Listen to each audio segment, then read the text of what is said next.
কুত্তার লেজুর কোনো সময় সোজা হয় না।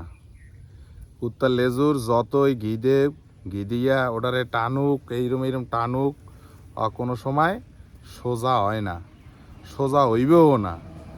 যতদিন পর্যন্ত ওরা মাটির উপর থাকবে ততদিন পর্যন্ত অগ লেজুর কোনো সময় সোজা হইবে না।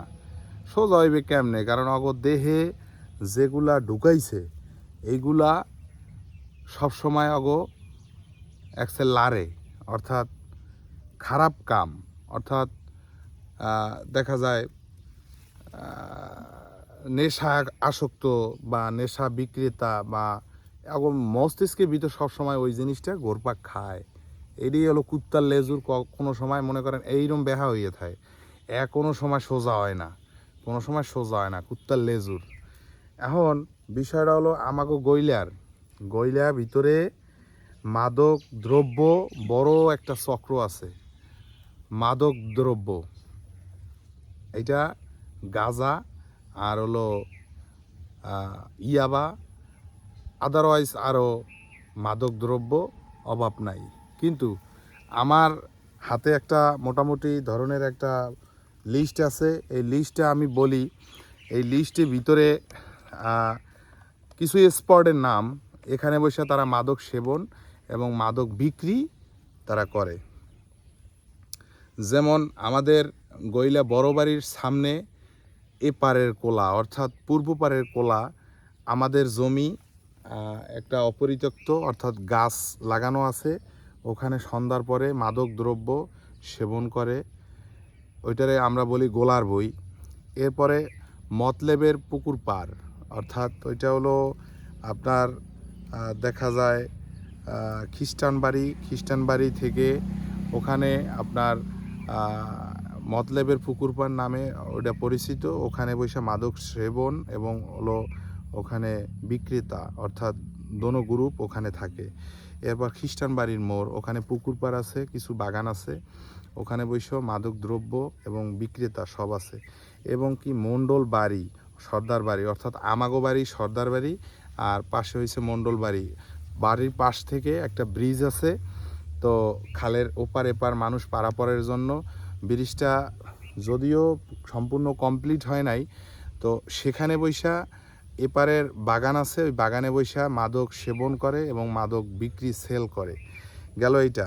তারপরে আপনার গইলা বড়বাড়ি মসজিদের আশেপাশে ওখানে মাদক সেবন এবং মাদকের যে বিক্রেতা ওখানেই সবসময় ঘোরপাক খায়। ওই জায়গাটা, ওই স্পটটা বড়বাড়ি মসজিদ এবং মাদ্রাসার মানে কিছু মানে টপ সিক্রেট জায়গা, যেখানে মানুষ সহজে যেতে চায় না, ওই সমস্ত জায়গাগুলোতে মানুষ যায়, ওরা যায় আর কি। ওরা যাইয়া ওগুলা মাদক রাতের আধারে সময় পাইলেই ওরা ওই জায়গা দিয়ে মাদক সেবন করে, মাদক সেল করে। এরপরে আছে আপনার বড়ইতলা বিশাল গ্যাং মাদকের। বড়ইতলা স্পটটা হলো মাদকের জন্য বড় বিশাল একটা গ্যাং আছে।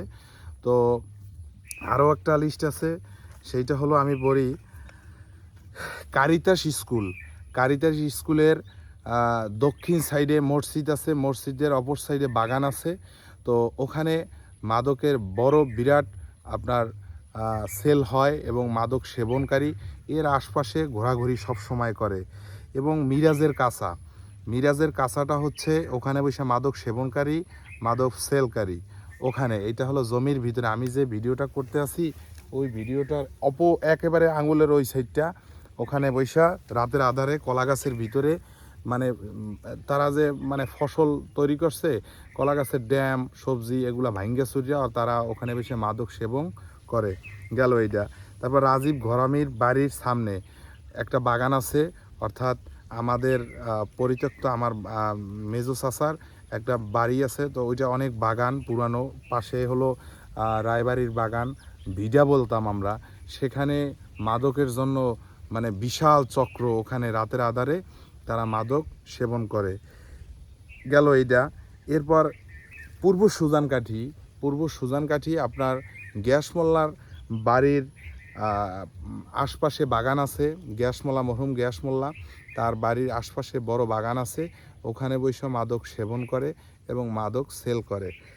এরপরে গইলা জয়দার বাড়ির পুকুর পাড়, অর্থাৎ গইলা জয়দার বাড়ি খ্রিস্টান বাড়ি, অর্থাৎ আমাদের যে এখানে ঐতিহ্যবাহী কিছু খ্রিস্টান তারা থাকে, খুবই ভালো লোক, কিন্তু তাদের বাড়ির আশপাশে বাগান আছে এবং আমাদের বাড়ির আশপাশে বাগান আছে। এই বাগানগুলো বসে ওরা মাদক সেবন করে, এমন সিস্টেমে ওরা হাঁটাচলা করে যেটা আপনার বোঝার কোনো সিস্টেম নাই এবং বোঝার কোনো লাইন নাই। অর্থাৎ তারা এমনভাবে জিনিসগুলাকে সেল করে, মানে চোখের ইশারায় বুঝবেন না যে এই লোকটা ইয়াবা খায়, এই লোকটা গাঁজা খায়, এই লোকটা ফেন্সি খায়। এখন আমার কথা হচ্ছে, আমরা বিগত সরকারের আমলে মাদকের যে একটা বড় বিস্তার ছিল তার থেকে একটু কমে আসছে। অর্থাৎ বিগত সরকারের আমলে যে জিনিসটা ছিল সেই জিনিসটা থেকে একটু আমরা কমিয়ে আনছি।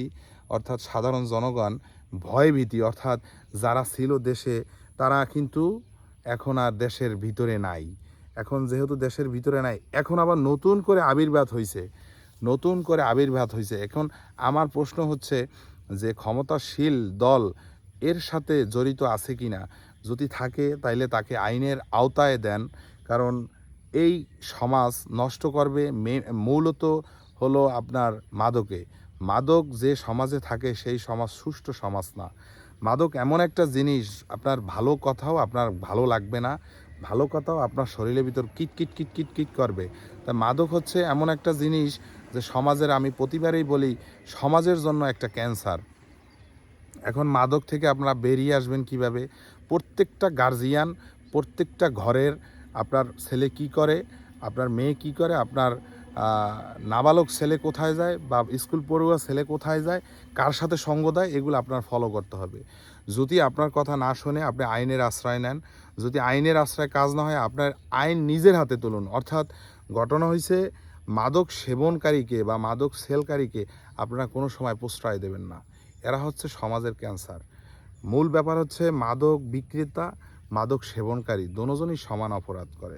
এখন আমি এই ভিডিওতে অনেক কথা বললাম, কিন্তু আমি এর আগেও মাদকের বিরুদ্ধে ভিডিও করছি, কোনোটায় কোনো কাজ হয় নাই। অর্থাৎ আমার কাম আমি চালাই যাইতে আছি, কারণ আমার ভিডিও কেউ দেখে আবার কেউ দেখে না। কিন্তু কোনো খানকির পোলায়, শুয়ারের বাচ্চা, মাদার চোদ, তোরা যে মাদক খাস, তোদের মনে কর তোরা এই সমাজটারে নষ্ট করবি। তোরা যতখানে চুরি করস, মনে কর ছিনতাই করস, তোরা এই মাদক যারা সেবন করস তোরা করস। কারণ মাদক সেবনকারী কোনোদিনও ভালো হইতে পারে না। মাদক সেবনকারী কোনো সময় মনে কর আল্লাহর বন্ধু হইতে পারে না। মাদক সেবনকারী কোনো সময় মনে কর সৃষ্টিকর্তার মানে সাহায্য পায় না। মাদক এমন একটা জিনিস, মাদক থেকে বেরিয়ে আসুন। কারণ আমি আজকে দিনে এই ভিডিওটা করতেছি, খুব কষ্ট লাগতে আছে, কারণ আমি মনে করছিলাম যে তোরা ভালো হয়ে যাবি। খানকির পোলারা তোরা ভালো হবি না, শুয়ারের বাচ্চারা।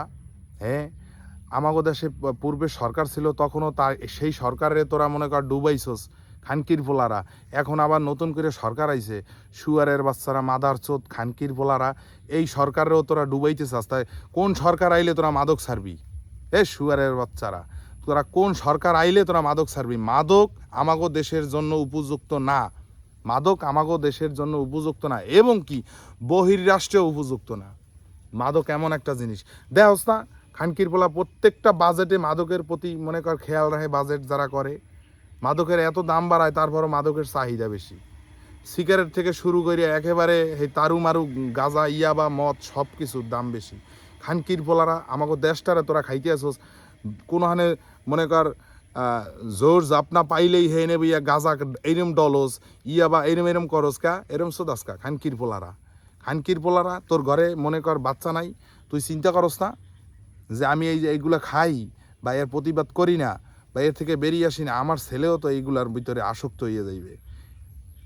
তোর ভালো হইতে ইচ্ছা করে না, তোরা মরবি না। খানকির পোলারা যেগুলা স্পটের নাম কইলাম, আপনারা এই স্পটগুলা খেয়াল করেন। এই শুয়ারের বাচ্চারা, মাদার চোত্রা, খানকির পোলারা, এরা এই জায়গায় বইয়েই মাদকগুলা সেবন করে। এই জায়গাগুলো খেয়াল করেন এবং এর বিরুদ্ধে আপনারা ভিডিও ফুটেজ নেন। ভিডিও ফুটেজ নিয়ে হয় আমার কাছে দেন, নয় থানায় এটারে প্রেরণ করেন। মাদকের বিরুদ্ধে যান, মাদকের বিরুদ্ধে সবাইরে আহ্বান জানাচ্ছি, মাদকের বিরুদ্ধে যান। মাদক আমাদের দেশের জন্য একটা ভয়াবহ ভয়াবহ ভয়াবহ খারাপ জিনিস। তো এর থেকে বেরিয়ে আসুন।